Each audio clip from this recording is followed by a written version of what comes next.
मित्रों, ये वो ऐतिहासिक स्थान आज इतिहास पुनः दोहरा रहा है। अनुराग ठाकुर ने कश्मीर के लिए यात्रा की और आज इसी स्थान पर जो शेख अब्दुल्ला नहीं कर पाया वो उमर अब्दुल्ला ने कर दिया। धिक्कार है ऐसी राजनीति पर, धिक्कार है ऐसे राजनेताओं पर जो देश के लिए राजनीति नहीं करते, अपने वोट बैंक के लिए राजनीति करते हैं। मित्रों, कश्मीर इस देश का अभिन्न अंग है। जी आप सभी लोगों ने, आप सभी कार्यकर्ताओं ने 12 जनवरी से और आज 25 जनवरी तक जो अभूतपूर्व स्वागत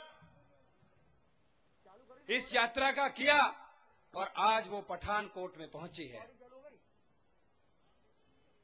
मैं इस अवसर पर यहां पर आए हुए सभी कार्यकर्ताओं का राष्ट्रीय युवा मोर्चा की तरफ से हार्दिक अभिनंदन करता हूं, स्वागत करता हूं।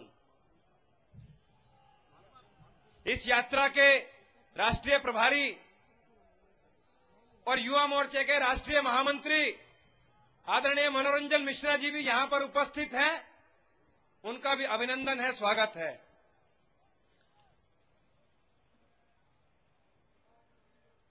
और विधिवत रूप से अब इस मंच से आज की सभा का प्रारंभ करता हूं और मैं आमंत्रित करता हूं हिमाचल प्रदेश के भारतीय जनता युवा मोर्चा के जुझारू अध्यक्ष, जिनके नेतृत्व में हिमाचल से बहुत भारी संख्या में कार्यकर्ता पंजाब में प्रवेश कर चुके हैं और पठानकोट की सभा में पहुंचने वाले हैं। मैं आमंत्रित करता हूं भाई नरेंद्र अत्री जी को कि वो आए और अपना उद्बोधन रखें। भाई नरेंद्र अत्री जी, जोरदार तालियों से नरेंद्र जी का स्वागत करें सभी। भारत माता की, भारत माता की विजय वयम जिंदाबाद। संघर्ष, सेवा और बलिदान। लाल चौक जाएंगे, लाल चौक जाएंगे।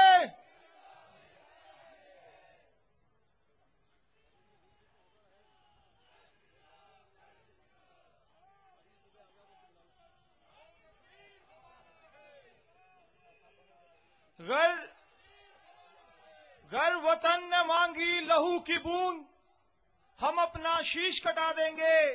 भारत मां के लाल हैं, दूध का कर चुका देंगे। इस सभागार में उपस्थित सुनिए,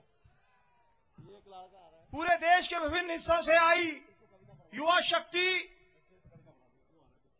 मीडिया के बंधुवर,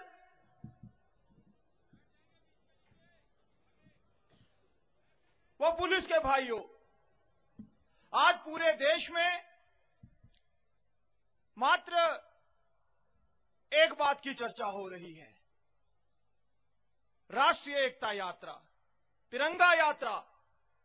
विभिन्न चैनलों में पूरा आज देश देख रहा है कि आखिर क्या है ये राष्ट्रीय एकता यात्रा, क्या है ये तिरंगा यात्रा।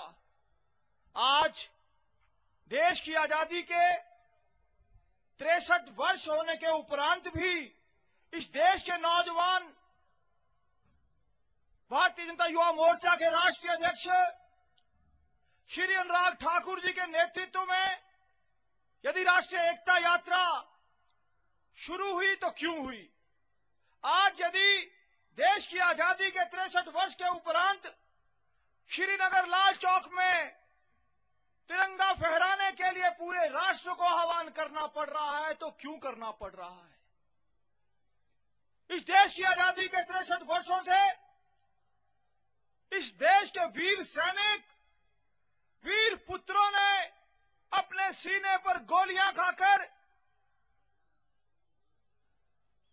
इस बात को प्रमाणित करने में अपने जीवन की आहुतियां दी कि जम्मू कश्मीर भारत का अभिन्न अंग है और इस देश की एकता अखंडता के लिए इस देश का नौजवान, इस देश का सैनिक कुछ भी बलिदान करने से गुरेज नहीं करता।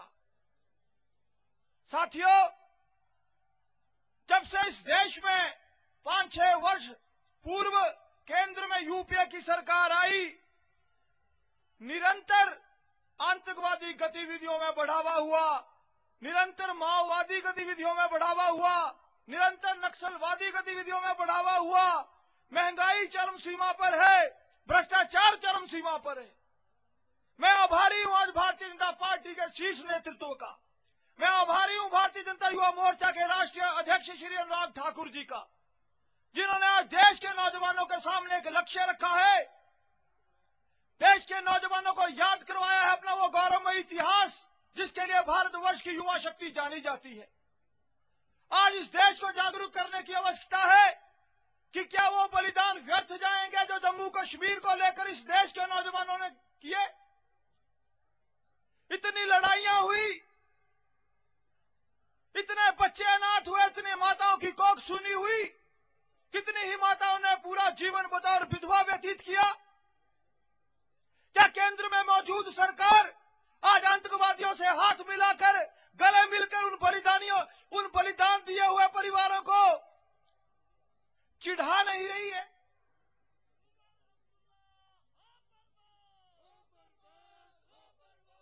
इस देश की युवा शक्ति जानना चाहती है कि आखिर आतंकवाद कब खत्म होगा, कब अफजल गुरु को फांसी होगी, कब गौसाव फांसी पर चढ़ेगा। श्री अनुराग ठाकुर जी के नेतृत्व में 12 जनवरी को कोलकाता से राष्ट्रीय एकता यात्रा शुरू हुई।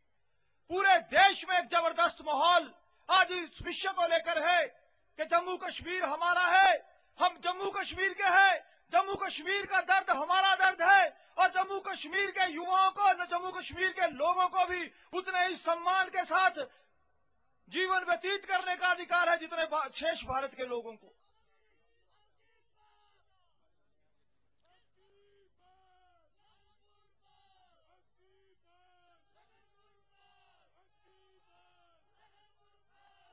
साथियों,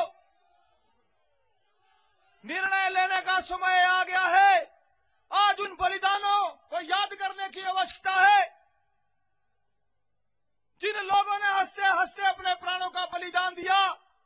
हमारे शीर्ष नेता, सबसे वरिष्ठ नेता जनसंघ के डॉक्टर श्यामा प्रसाद मुखर्जी, पूर्व में भी बड़े भाई राजेश यादव जी ने कहा कि ये वही स्थान है जहां सन 1953 में डॉक्टर श्यामा प्रसाद मुखर्जी जी ने मात्र इस बात को लेकर बलिदान किया। वो कलकत्ता से चलकर आए थे कि जम्मू कश्मीर हमारा है।